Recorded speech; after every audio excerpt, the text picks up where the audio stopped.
Hi, everybody. Welcome back to dinanddaf. I'm Elana Stein, Hain, and we are going to study a concept, a halakhic concept on the basis of the daf. So this concept actually comes up in last week's daf and this week's daf, and that is the concept of Lifnim Mishurat Hadin.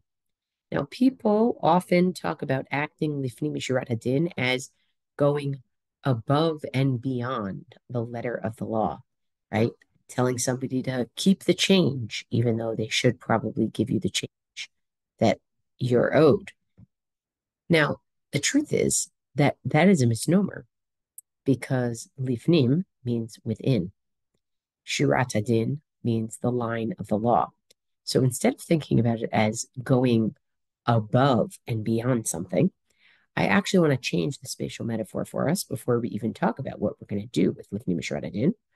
And I'm going to change the spatial metaphor the way that Dr. Christina Hayes, who is a noted Talmudist in America in the academy, has suggested to me, and it makes perfect sense, which is the line of the law. If you go all the way up to it, you are taking all of your rights. But staying Lifnim Mishurat Hadin, within the line of the law, meaning not going all the way up to the line, not taking everything that is due you, that is essentially, it is true, you're doing more than you're supposed to, but the spatial metaphor is you're giving something up, right? By going Lifnim Mishurat Hadin, you're giving up a right that you had to go all the way up to a certain line, to go all the way to expect certain things. And you're saying, you know what? I'm going to give up some of those rights. I'm going to step back a little bit. And that's the spatial metaphor.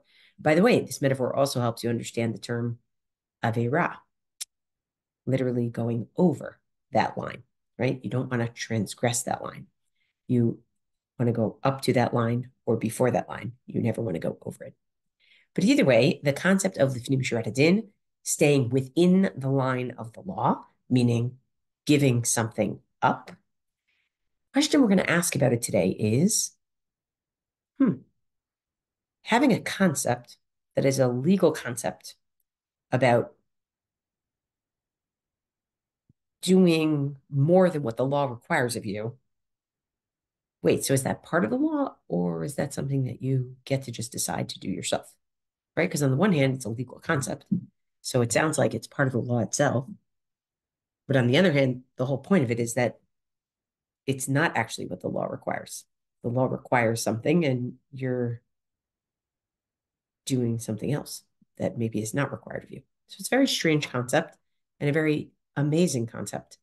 And I think also tells you something about how aspirational halakha wants to be and tries to push people to be. And so I want to talk about that question. Is acting Lifnim Mishurat Hadin, which I'm going to call within the line of the law, you might want to call beyond, above and beyond, but is acting Lifnim Mishurat Hadin something that is part of din itself, part of the law itself, or is it something that is your discretion? You can decide to do it, right? So the nafkamina essentially would be, and I kind of indicated it by saying discretion as the other option. The nafkamina would be, can people be compelled to act Lifnim Mishurat Hadin, right? Or is it purely discretionary and people have to decide it on their own? Okay, so what we're going to do is we're going to look at 3 examples of Lifnim Mishurat Hadin. Only 2 of them use the term Lifnim Mishurat Hadin, but the third is widely categorized as a case of Lifnim Mishurat Hadin as well. And we're going to ask ourselves, does it seem like this is something that can be coerced, or does it seem like this is something that a person has to decide on their own? And I think that there are halachot, there are ramifications in either direction. Okay? So let's take a look at these 3 examples. I am going to share my screen just as soon as I can find it.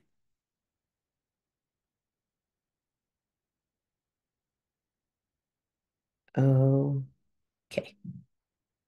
Here we go. So the first example we're going to look at is from last week's daf, Bava Metzia Kaf Dalid Amud Bet, and it goes as follows. Rav Yehuda hava shakil v'azo b'atrei demar shmuel b'shukka daisa. So Rav Yehuda is following his teacher around in a marketplace where they sell, pounded grain. Amrle matzakan arniki mahu. And so he asks his teacher, if a person found a purse here, what, and mahu just means, what is it, right? Now, is he saying, what should the person do? What must the person do? Doesn't specify a verb, right? Just mahu, what? Amrle, so Shmuel answers him, Hare'elu shalom. If you find that purse in this public market, finders keepers. Why? Because we assume that the person who lost it had Yeush. They despaired of ever getting it again. I mean, this is a huge public marketplace, a gazillion people. They're not going to find it. Okay, so Rav Yehuda continues his questioning. He says, okay, but what if Ba'Yisrael v'natan basiman mahu? What if a Jew came and was able to tell you what a distinguishing feature of this object was, meaning they were able to give you evidence that it belonged to them. So then, mahu, what, right? Or what is it? Meaning, what should you do? Amar le, so Shmuel says to him, chayav lahachzin. Okay? You have to then return it. Okay? First of all, he uses the word chayav. You have to. But wait a second. Tarti, could both of these be true? You just told me that because it was in a public thoroughfare, the one who lost it had yeush, and therefore finders keepers. But now you're telling me that if that person comes and gives a siman that it's theirs, you have to give it back. How could these both be true? Amar, so he answers, Lifnim Mishurat Hadin. That is going within the line of the law, meaning you're giving up some rights as the finder. The right as the finder is that it should be yours because the one who lost it probably had yeush, and you're giving up some of those rights and giving it back to them. Now, is that required? Well, it sounds like he said the word chayav, but on the other hand, then why call it Lifnim Mishurat Hadin within the line of law? And then he gives another example, Ki hadavu ad Shmuel, like the example of Shmuel's father, Ashkach hana chamer bamidbara. He found some chamorim, he found some donkeys in the midbar, the wilderness, v'hadrinu l'maraihu levater treisar yarchei, and he gave them back after 12 months to the person who had lost them, which presumably after 12 months should be finders keepers because there's been yeush. That was Lifnim Mishurat Hadin, right? So on the one hand, he says chayav lahasir, and on the other hand, it's called Lifnim Mishurat Hadin. And then the Gemara continues by having a parallel example of another person walking and asking a question of their Rebbe in the market about Hashavat Aveda, about returning a lost object. Very similar question. So Rava was walking, following Rav Nachman in the shuk of tanners, the tanners market. Some people think it was the sages market, which I'm not sure what that really means, but the sages market. Amarlani asks, similar to what we heard before from Rav Yehuda to Shmuel, Matzakan Arniki Mahu. What should you do? What is the case? What is the ruling? If you find a purse here, Amarle Hare Elu Shalom. No problem. Finders keepers. Again, probably yesh, very busy market. What about Ba'Yisrael v'natan basiman? What if a Jew comes and can offer a distinguishing mark on the object? Then Mahu, what's the situation? Meaning, what should you do? Amarle, so he says, Hare Elu Shalom. What do you mean? I just told you. Finders keepers. It's post yesh. So then the question comes back to Rav Nachman. V'halo umeid v'tzoveach? Isn't this person, standing there and screaming that it's theirs, right? And it's not clear if this was actually said to Rav Nachman or if this is, an editorial comment, but it's kind of wait a second. The person is standing in front of you. You're going to turn to them and say, sorry, you already a yesh, even though you know it belongs to them. It's like they're standing there and screaming about it. So the Gemara says, no. It's like somebody who's screaming about their house that fell or about their boat that capsized, that drowned at sea. So what's done is done. Yehush actually means that you don't have hope of getting back the object. So now you're screaming, oh, my house, my house. It's already fallen. It's too late, right? So let's go back to this question. In the first scenario, Shmuel says, you know what? If a person comes and shows a distinguishing mark, even though it's after Yeush, chayav lachazir, you have to give it back. Why Lifnim Mishurat Hadin? We're staying within the line of the law. We're not going to claim all of the rights that the law would have given us to keep it. Then Rava, same situation, asks Rav Nachman, same question. Rav Nachman says, no, of course you don't have to return it, right? In fact, finders keepers. So are they having a machloked about what the law is? Or would you say that even Shmuel would say, nah, the line of the law, the letter of the law is that finders keepers, it's after Yeush, even if the person comes and shows a distinguishing mark. But it's only if you decide that you're going to be nice, if you decide that you're not going to take the rights of finders keepers, that you give it. Or is there a real machloket here about Mishurat Hadin? Okay, so that's the first example. Second example, this week's daf. Bava Metzia, Lamed Amud Bet. This is a great example because it's kind of like comical what happens. Rabbi Shmuel Rabbi Yossi have a ka'aza b'orcha. Rabbi Shmuel Rabbi Yossi is walking on the street, on the way. Paga be'ahu gavra habadare pitcha de'ofe otvenu v'kamitva. So a guy is carrying a lot of sticks, and he sits down to rest. And then Amarle Dalili, and he turns to Rabbi Shmuel Rabbi Yossi, says, "Can you help me? Can you put these on my back?" Right? He's asking for help. And here, this is not a Shabbat Avita. This is like Prika and Te'ina. This is asking somebody to help you carry and to help you load your stuff. So Amarle, so Rabbi Shmuel Rabbi Yossi says to him, Kama shavin, how much do they cost? Amarle, he responds, Palga dezuza, it's a half a zuz. So Yavle Palga dezuza. So what did Rabbi Shmuel Rabbi Yossi do? Instead of helping him pick the stuff up, he says, you know what? I'll give you what they're worth. And Va'afkaran, he makes the twigs or the sticks hefker. Says anybody can come take them. And you, guy, I just gave you money. And you don't have to carry the sticks home. You'll go home, you'll buy more sticks, right? So he thinks Rabbi Shmuel Rabbi Yossi thinks he's doing this guy a favor, right? Now, this guy doesn't seem to think it's a favor because Hadar Zachabahu, he goes back and he picks up, he goes over to the twigs and says, these are mine. He takes them out of hefker. So Rabbi Shmuel Rabbi Yossi is like, wait, what? Hadar Yarvle Palgad Zuzah. He gives him another half a zuz. Like, no, I'm like giving you the amount of this so that you don't have to carry your twigs home. You now have the amount. You can buy more twigs when you get home or wherever you go. So like, just take the money, But Afkari makes it hefker again. He's like, I don't need these twigs. Rabbi Shmuel Rabbi Yossi is doing this out of the goodness of his heart, And then, fool me once, shame on me, shame on you. Fool me twice, shame on me. Well, here it's fool me once, shame on you. Shame on Let's try that again. Here it's fool me once, shame on me. Nope. Fool me once, shame on you. Fool me twice, shame on you. And now it's fool me 3 times, shame on me. Because look at what happens. He sees that the guy is coming back to try to get the sticks a 3rd time. Amarle, and he says, no. It's hefker for everybody else. It's not hefker for you. You can't take it, right? So the Gemara then asks, like, what do you mean? Can you do such a thing that you make it hefker for one person, for these people and not for those people? And then Gemara concludes, okay, he was just trying to sort of push him off.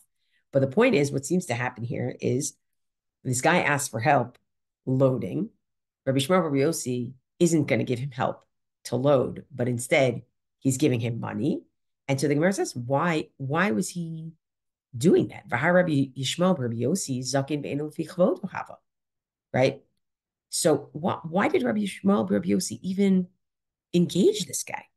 He actually is older, and maybe also because he's a sage, and it's actually not his kavod to help this guy put his twigs on his back. Like, I wouldn't ask my grandmother to help me, load my car, right? Like, there's no requirement halachically. It's not just, not a nice thing for me to ask my grandmother to help load my car.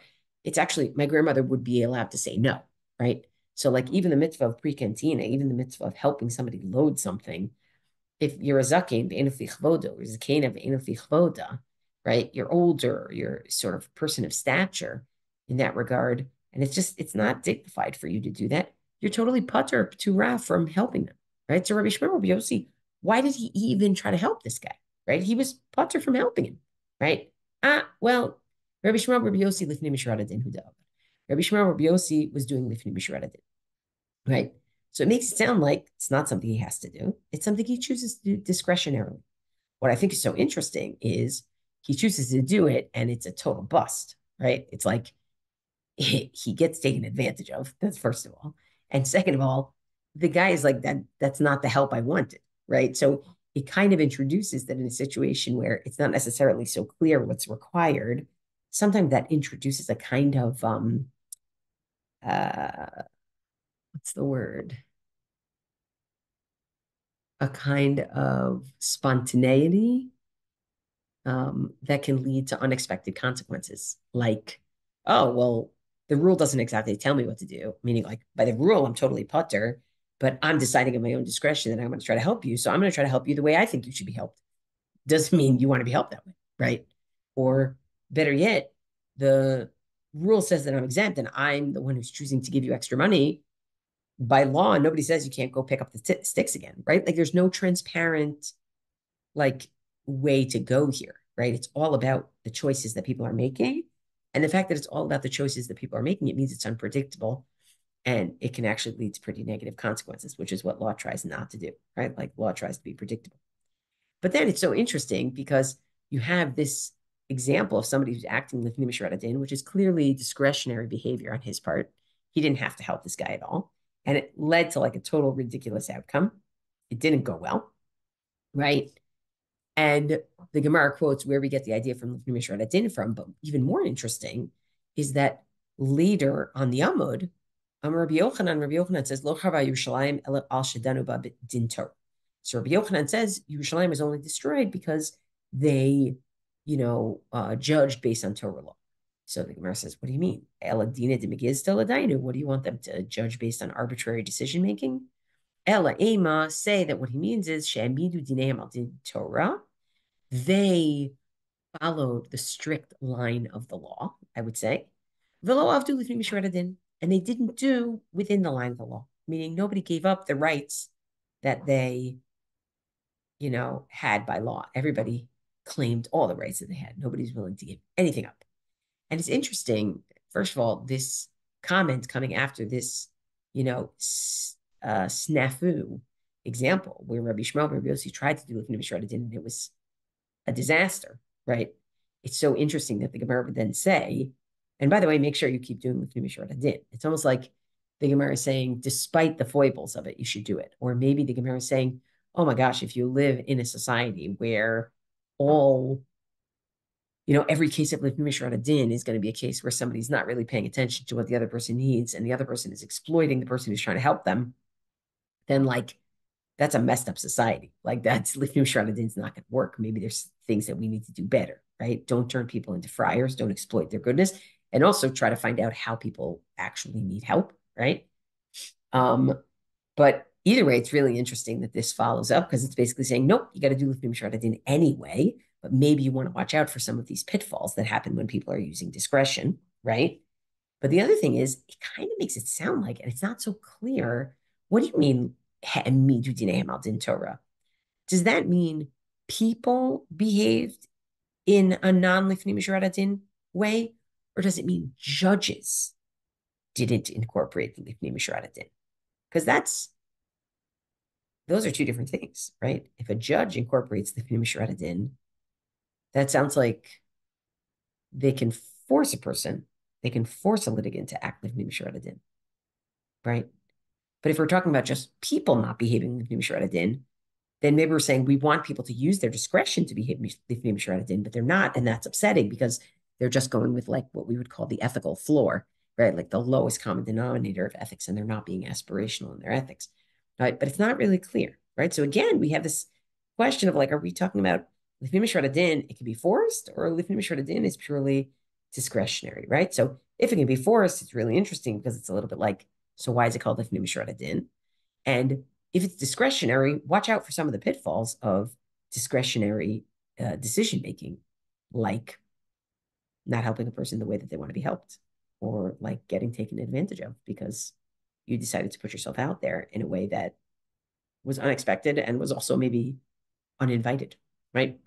The third example is also pretty, unclear, right? And that's Bava Metzia Pegei Melamed Aleph, which Bezrat Hashem you'll get to when you get to. And it goes like this. It doesn't say Lifnim Mishurat Hadin, but it seems to be a clear example of Lifnim Mishurat Hadin. Rabba bar Rav Hanan, Tavru lehanu shakulai chavita decham. So Rabba bar Rav bar Hanan, he employed porters, and they broke a barrel of his wine. So, well, compensation, please. So shakal limayu, he took their clothes as, presumably as collateral for them to pay. Atu amr Rav, they went and told Rav. Amar le, Avlahu limayu. Rav went to Rabba bar Hanan and says, give them back their clothes. Amar le, and Rabba says, what? Dina hachi? Is that the law? Like, what do you mean? These are porters. They were supposed to do a job for me. They broke my stuff. They owe me money. Is this the din? And Rav says to him, Amrullah, he says, yes. I'm not sure every manuscript has the word yes, but Laman telech b'derech tovim. In order that you should walk in the ways of the good people, from Mishlei. That's his halakhic proof. So Rav says, you should return their clothes to them. You have to return their clothes to them so that you walk in the ways of those who are good. So it's required, or it's just having good virtue, right? Like, so on the one hand, it's dina hachi, is this the law? And on the other hand, he's quoting Mishlei. Mishlei is not like a halakhic source, the way that you would quote other halakhic sources, right? So Yavlu Glimayu, he gave them their clothes back. Okay. Amrulay, and then the porter said, Aniye anan, we're poor. V'tarchin kulayoma v'kafin, and we've worked all day and we are hungry. V'leit lan midi, and we don't have anything. Meaning, aren't you going to pay us? It's like, can you imagine? This is really a bad precedent. You come into your house to do work, they break your stuff. They're like, okay, you have to pay us, and also we're not going to pay you for what we did wrong. We're not going to pay you for what we broke, right? So, you know what? Amalei Zilhav, Rav says to Rabbi Bar Hanan, sorry, you got to pay them. Right? It is Zilhav Agrahi, sorry. You have to pay them their wages. Amalei Dina Hachi says, is that the rule? Is that the din? Is that the law?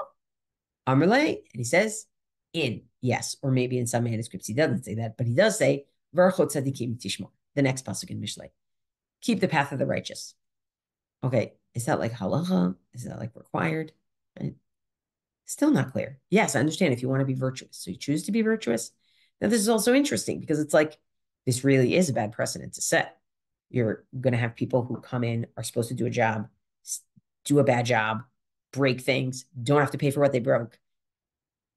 And you still have to pay them for their job? Like, right? So is that something that you can't really force a person to do? It's only if the Baal Habayit or Baalat Habayit is feeling magnanimous, right? Like they're feeling generous. But here it makes it sound like maybe you have to, or maybe because he's quoting Mishlei, everybody knows you don't have to, but it's the right thing to do, something like that. So all three of the examples had like, stadim lakan and stadim lakan, right? Things that indicated about them that it sounds like you're required to act Lifnim Mishurat Hadin, and things that indicated about it that you are not required to do Lifnim Mishurat Hadin, and it's a matter of discretion.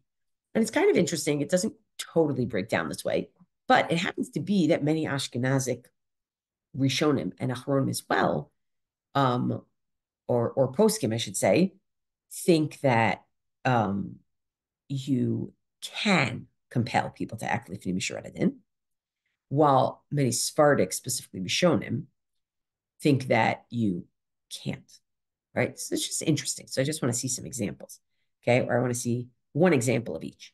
So the Bach, the Bayit Chadash, Rav Yoel Circus, who, when I was a kid, when we first learned about Rav Yoel Circus in I don't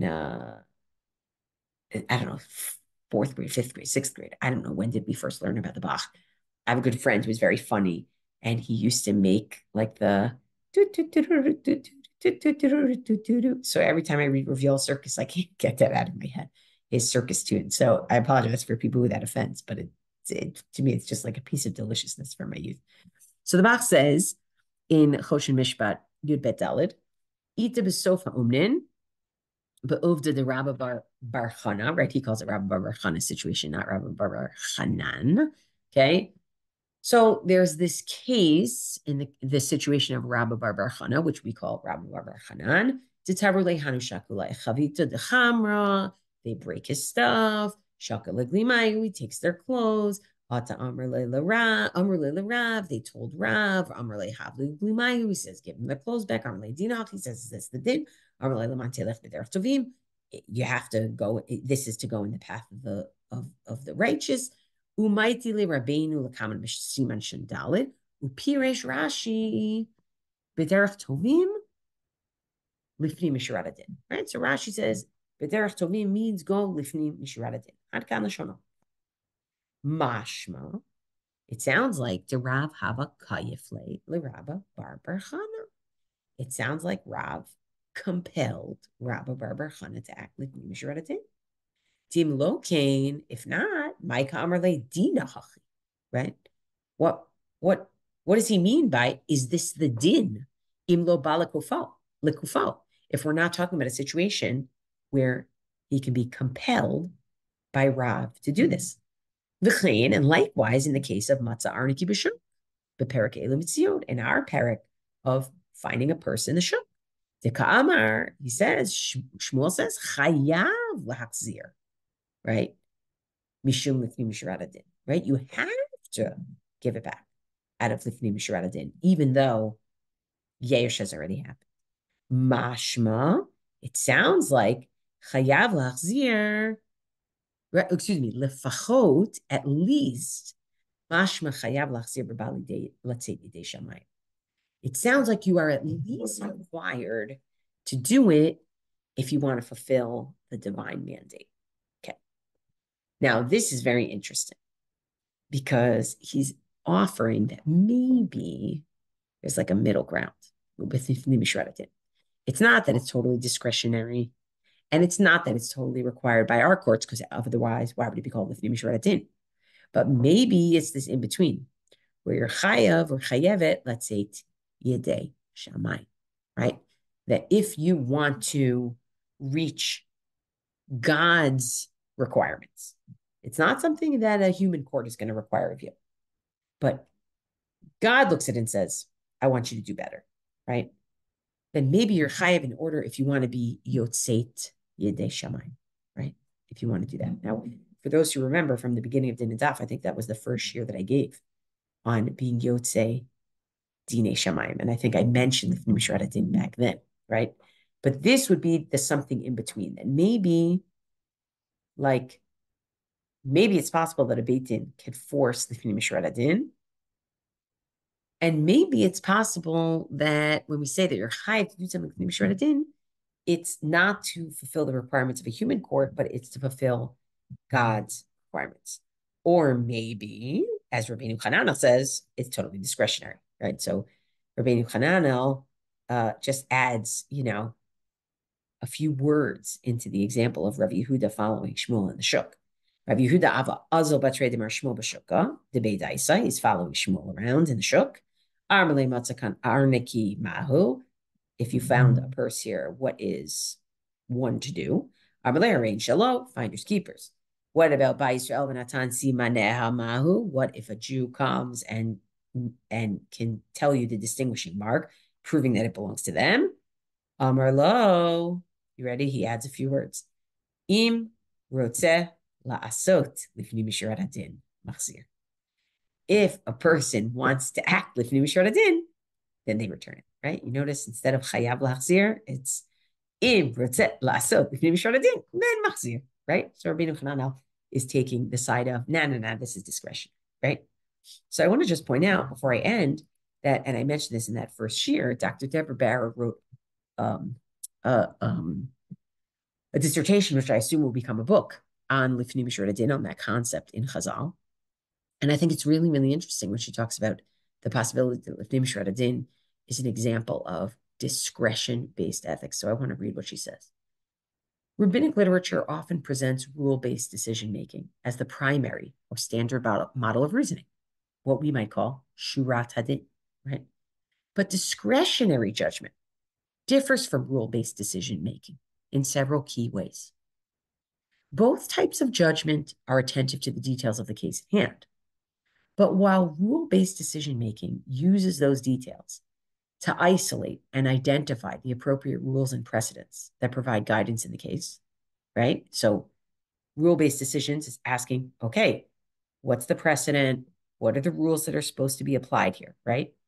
But discretionary judgment considers how to balance those details in order to achieve an optimal outcome for the actors involved in the case, right? Meaning using your discretion is less about process, right? Rule-based decision-making is about process. What's the process you have to follow? Discretion should be about outcome, right? Like I'm Rabbi Shmuel Rabbi Yossi. It's true. I don't have to help you, right? But if I'm thinking with discretion, I want to know what the outcome is going to be. The outcome is going to be, oh, Nebuch, you're not going to be able to get these sticks home, right? So what am I going to do? I'm going to pay you, right? Now, of course, he didn't think about the outcome that could happen if the guy didn't want to leave the sticks there, but that's a different conversation. Or if that guy just wanted to extort him for money, right? So that's a major difference between rule-based, process-oriented, and outcome-based discretion. Such decision makers, meaning if you're deciding out of discretion, are still constrained by existing rules, right? While rabbis acting Lifnim Mishurat Hadin diverge from the normative expectations established by law, they never explicitly transgress rabbinic prohibitions, right? Nobody's doing any aveirot here, right? That's the point. Lifnim Mishurat Hadin, you stay within the line of the law, you don't transgress. Despite this awareness of legal constraints, however, their focus is not primarily on rules, but on outcomes. When exercising discretion, the decision maker does not act as an impartial judge. That person is at the center of the process and is personally impacted by the outcome of the decision. As a result, various extra legal, meaning more than just legal, factors may impact their choices, such as the relationship with the other people involved, right? Like you come up to me and you say, hey, can you help me? And I say, nah, sorry, I'm old and I don't want to help you. Like I don't have to help you, right? But maybe we have a close relationship and I want to help you, right? So there's a whole aspect of decision-making here that isn't just like trying to offer a sense of objectivity, right? So let's get back to our original question. Our original question is, acting Lifnim Mishurat Hadin, what is this concept? Can it be compelled? Can it not be compelled? It seems like we have 3 lines on this spectrum. One point on the spectrum says, yeah, of course it can be compelled. In fact, it should have been compelled at the time of Baichini. Had it been compelled more, Yerushalayim wouldn't have been destroyed, right? That's one.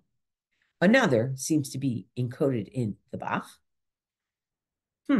Well, if you want to be Yotze in God's eyes, if you want to be Yotze divine standards, even if human standards won't hold you to this, then you're chayevet to do this, right? Or Rabbeinu Hananel, totally discretionary, right? But no matter how you slice it, whether we're saying it's discretionary and really Chazal are offering like a different way of thinking about, what we do. It's not just rules based, but it's the aspiration for the outcome. Or it is something that can be required. Either way, what it's really trying to say is, don't just follow the ethical floor.